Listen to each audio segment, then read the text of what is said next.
बिस्मिल्लाहिर्रहमानिर्रहीम। अस्सलाम वालेकुम दोस्तों, इस वीडियो में हम ईरान के हवाले से खुलकर बात करने जा रहे हैं कि ईरान का आखिर मसला क्या है इस पूरे रीजन में और ईरान क्यों इस पूरे रीजन को डिस्टेबलाइज करना चाहता है सिर्फ अपने नेशनल सिक्योरिटी इंटरेस्ट को परसू करते हुए। तीन अहम खबरों के ऊपर हम डिस्कस करने जा रहे हैं जो ईरान से आई हैं। सबसे पहली चीज, ईरान का अरब स्प्रिंग में क्या रोल था, ईरान ने सद्दाम हुसैन का तख्ता कैसे उल्टा, ईरान ने अमेरिका का साथ देकर सद्दाम हुसैन के खिलाफ कैसे बगावत करवाई, ईरान ने पाकिस्तान के बॉर्डर के ऊपर अब क्यों हमला किया है जो रिसेंट डेज में हुआ जिसमें सिपाही मकबूल शहीद हो चुके हैं, और एक न्यूज जो इस वक्त ज्यादा इमर्ज करके आ रही है कि ईरान ने अपनी ठीक ठाक मिलिट्री डिप्लॉय कर दी है अजरबैजान के बॉर्डर के करीब। और इन दी एंड ईरान ताजिकिस्तान के साथ मिलकर पंशीर के हवाले से क्या करने के बारे में सोच रहा है। सबसे पहले आते हैं जी ईरान का जो रोल रहा था सद्दाम हुसैन का तख्ता उलटने में। हालांकि सद्दाम हुसैन भी कोई दूध का धुला हुआ नहीं था, लेकिन ये एक तल्ख हकीकत है और मुझे ये नहीं समझ में आता कि सऊदी अरबिया और यूएई ने कैसे एग्री कर लिया कि सद्दाम हुसैन का तख्ता उलट दिया जाए जॉर्ज बुश के हाथों और उसके बाद सद्दाम हुसैन की जगह पर एक ईरानियन बैक्ड रिजीम लाकर बिठाई जाए जिससे पूरी अरब दुनिया के अंदर उनका असल रसूख बढ़ जाएगा। सऊदी अरब और यूएई उस वक्त क्यों खामोश रहे, लेकिन जब पाकिस्तान बात करने की कोशिश करता है ईरान के साथ तो फिर सऊदी अरब और यूएई पाकिस्तान पर दबाते हैं। ये तमाम तर डिक्टेटोरियल कंट्रीज की एक पॉलिसी होती है कि वो अपने से छोटे मुमालिक को दबाने की कोशिश करते हैं और सद्दाम हुसैन ईरान के साथ साइज में काफी छोटा था और ज्योग्राफिकली भी छोटा था। इसकी वजह से ही सद्दाम ने ऑफेंसिव वॉर लॉन्च कर दी थी ईरान के ऊपर कि ईरान को दबाया जाए। हालांकि ईरान भी उस वक्त के रेवोल्यूशन से ही गुजर रहा था। सद्दाम हुसैन की ये मैं गल्फ वॉर की बात कर रहा था, उसके बाद मामला काफी ठीक हो चुके थे, फिर भी एक दूसरे के खिलाफ नफरत रहती थी। ईरान ने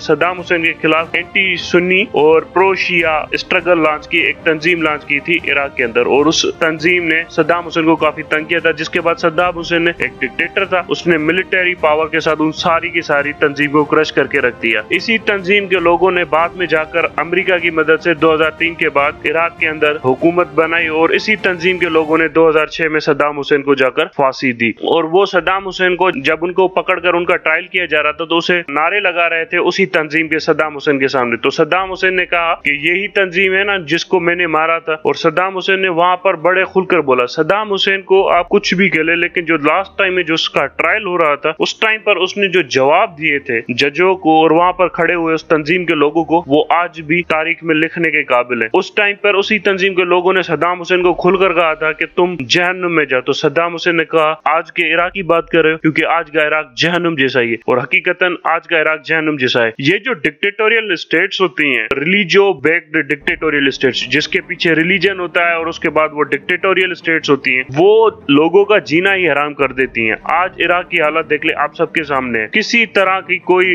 राइट्स नहीं है। एक एथनिक बेस्ड, एक religio faction based politics emerge कर रही है जहां पर सुन्नी शिया से लड़ रहा है, कुर्द शिया से लड़ रहा है, कुर्द सुन्नी से लड़ रहा है। अलग तरह के एक नस्लों पर मबनी एक रियासत वजूद में आ चुकी है जो कभी भी अमन नहीं डिलीवर कर सकती। इसी तरह की सिचुएशन आप अरब स्प्रिंग में सीरिया की देख लें। एक 11% माइनॉरिटी वाली पूरी मेजोरिटी के ऊपर हुकूमत बनाकर बैठी हुई है सिर्फ ताकत के जोर पे, क्योंकि रशिया की और ईरान की बैकिंग है। इसी बैकिंग से क्या होता है, सिविल वॉर होती है, सिविल वॉर से आम लोग मरते हैं। आज बशार अल असद भली जंग जीत भी गया हो, हालांकि मुझे भी इख्तलाफ था कि जब फ्री सीरियन आर्मी ने बशार अल असद पर अटैक किया था और वेस्ट बड़े ट्रम्प बीट कर आ रहा था कि हम बशार अल असद को हटा देंगे। वेस्ट का अपना मौक़िफ़ था कि वो सीरिया को हटाकर इसराइल को ज्यादा ताकतवर करना चाहते थे। यूएई और सऊदी अरबिया का अपना मौक़िफ़ था कि इराक चला गया, चलो सीरिया तो हम ले ले। ईरानियन और रशियंस का अपना इंटरेस्ट था कि बशार अल असद उनका काफी ज्यादा वफादार रहा है, सो उसे प्रोटेक्ट किया जाए। डिक्टेटर्स हमेशा डिक्टेटर्स को ही प्रोटेक्ट करते हैं, ये एक तल्ख हकीकत है। लेकिन इन सबसे हासिल क्या हुआ, सारे के सारे सिस्टम बिखरे पड़े हुए हैं, पूरा मुल्क तितर बितर हो चुका है और अब सीरियंस कोशिश कर रहे हैं कि जैसे उनकी ताकत थोड़ी स्टेबल हुई है कि वो वापस दूसरे इलाके ऊपर कब्जा कर सके जो उनके हाथ से चले गए थे सिविल वॉर के दौरान। 50 लाख लोगों को दरबदर करके 5 से 6 लाख लोगों को मारकर उसके बाद आप अपनी हुकूमत नाफिज करो एक मुल्क पर, इससे बड़ी जहालत क्या हो सकती है। चलो हुकूमत तो आपकी बच गई, जहन्नुम में नहीं जाओगे क्या, कब्र नहीं देखोगे क्या, अल्लाह के सामने जवाब नहीं देना पड़ेगा। इस तरह की हुकूमत बनाने से फायदा क्या। जहाँ पर भी जाते हैं ये लोग तबाही और बर्बादी फैल देते हैं, पूरे के पूरे रीजन को डिस्टेबलाइज कर दिया है। अब ईरान का मसला देखें, इराक में घुसा बैठा हुआ है, कुर्दों पर अपनी कंडीशंस नाफिज करने की कोशिश कर रहा है, जो सुन्नी कुर्द हैं उन्हें मारने की कोशिश कर रहा है, शिया कुर्दों को बचाने की कोशिश कर रहा है। इसी तरह से सीरिया में घुसा बैठा हुआ है और यमन में भी घुसा बैठा हुआ है, स्टेट ऑफ होमस की तरफ दूसरे मुमालिक है उनमें भी घुसा बैठा हुआ है, बहरीन में अपनी कंडीशंस नाफिज करने की कोशिश कर रहा है, इजिप्ट में अक़वामुल मुस्लिमीन को सपोर्ट करके वहाँ वहाँ पर अपना तख्ता लगाना चाहता है, लिबिया में अलग मुदाखलत कर रहा है, लेबनान में अलग हमास बिठा दी है, गाजा की पट्टी पर अलग लोग बिठा दिए। ईरान अपने इन सारे एक्शंस को जस्टिफाई करता है कि मैं मुसलमानों को आजादी दिलवाऊंगा इसराइल से, और लोग यानी मुसलमान खासतौर पर खुश होते हैं कि ईरान ही तो वो वाहिद मुल्क है जो इसराइल से लड़ रहा है। ये एक तल्ख हकीकत है, ये ऐसी हकीकत नहीं है। ईरान और इसराइल का टसल होना ही था, मगर ये भी बात वाज़ेह है कि ईरान की जो सपोर्ट रही है फलस्तीनियंस को वो कुछ ज्यादा अच्छी नहीं रही है, बल्कि तुर्की ज्यादा अच्छी तरीके से सपोर्ट करता है फलस्तीनियन को। और यहाँ पर मैं कहना चाहूंगा कि यूएई जैसा मुल्क जिसे हम ज्यादा पसंद नहीं करते, उनकी भी सपोर्ट काफी ज्यादा अच्छी रही है फलस्तीनियंस को। ईरान तो हथियार देता है और उन्हें प्रॉक्सी बनवाकर लड़वाता है। तुर्की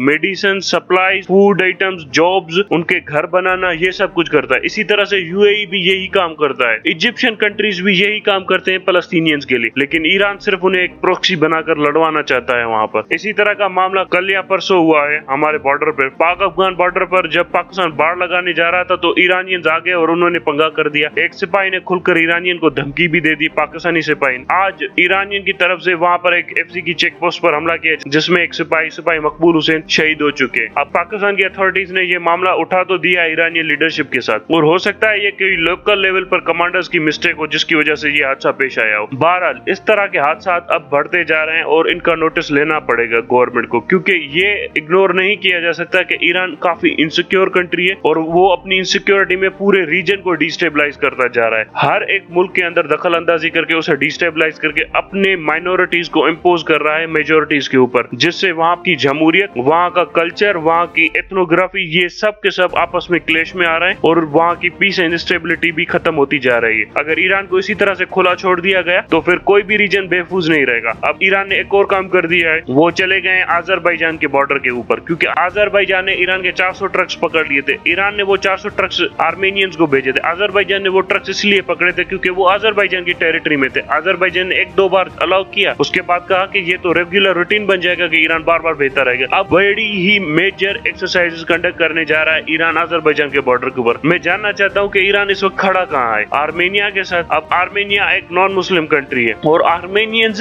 दहशतगर्द लोग हैं। कोई ये नहीं कह सकता कि आर्मेनियंस कुछ अच्छे लोग हैं। आर्मेनियंस दहशतगर्द लोग हैं। वो जितनी बारबेरिटी और क्रूलिटी के साथ लड़ते हैं और जितनी क्रूलिटी के साथ वो लोगों को तंग करते हैं, सेरेबियंस भी उसी तरह के दहशतगर्द है जिस तरह के आर्मेनियंस हैं। यहाँ पर जाकर ईरान जाके उनकी मदद कर रहा है। क्यों मदद कर रहा है? क्योंकि ईरान फ्रांस के साथ है, और फ्रांस किसके साथ है आप सबको पता है। फ्रांस कितना इस्लाम मुखालिफ मुल्क है हम सबको पता है। फ्रांस और ईरान के ताल्लुकात देखे जाए तो हम सबको पता चल जाएगा कि ईरान कहाँ पर खड़ा है। आर्मेनिया, फ्रांस और ईरान मिलकर अब अजरबैजान को तंग करने की कोशिश कर। इससे पहले पाकिस्तान अजरबैजान के अंदर एक अच्छी खासी मिलिट्री एक्सरसाइज करके आया है, तुर्की, अजरबैजान और पाकिस्तान ने। अब इस तरह के माहौल में मुझे समझ में नहीं आता ईरान की फॉरेन मिनिस्ट्री किस तरह की पॉलिसीज लेकर चलना चाहती है। आप पूरे रीजन को डिस्टेबलाइज करना चाहते हो। पूरा रीजन तो आप डिस्टेबलाइज कर नहीं सकते, आप इतने ज्यादा ताकतवर नहीं हो, और ना ही आप अजरबैजान को इस वक्त पीछे भी धकेल सकते हो। आपके साथ चाइना ने मुआहदा किया है $400 बिलियन का। ये डील उड़ जाएगी, आपके पास पैसे भी नहीं बचेंगे, और पेट्रोल तो वैसे ही खत्म होने जा रहा है। पेट्रोल बेस्ड इकोनॉमीज आने वाले दिनों में सर्वाइव भी नहीं कर सकेंगे, और ईरान के पास एसेंशियल आइटम पेट्रोल ही है। फिर क्या करेगा ईरान? अगर ईरान चाहता है कि इसके साथ अच्छे ताल्लुकात हो तो वो रीजन के प्लेयर्स के साथ एडजस्ट करना सीखे। अब डिक्टेटोरियल माइंडसेट की ये मजबूरी होती है कि वो समझता है कि वो खुद ही सबसे बड़ा है और वो किसी को कैसे एडजस्ट कर सकता है। आपको एडजस्ट करना पड़ेगा। आप ये नहीं कह सकते कि आप एक सुपर पावर हो इस रीजन में और आपसे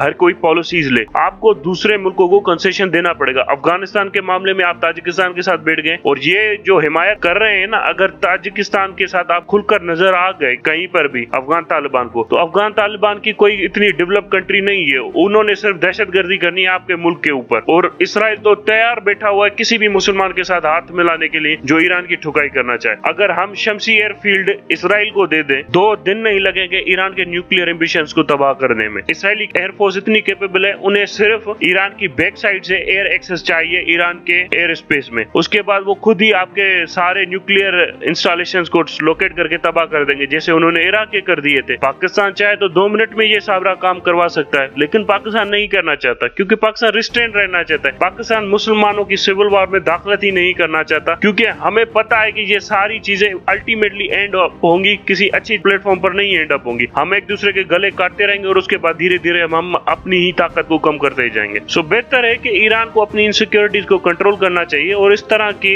इनसिक्योर पॉलिसीज चीज को नहीं परसू करना चाहिए जिससे रीजन डिस्टेबलाइज हो। Thank you very much.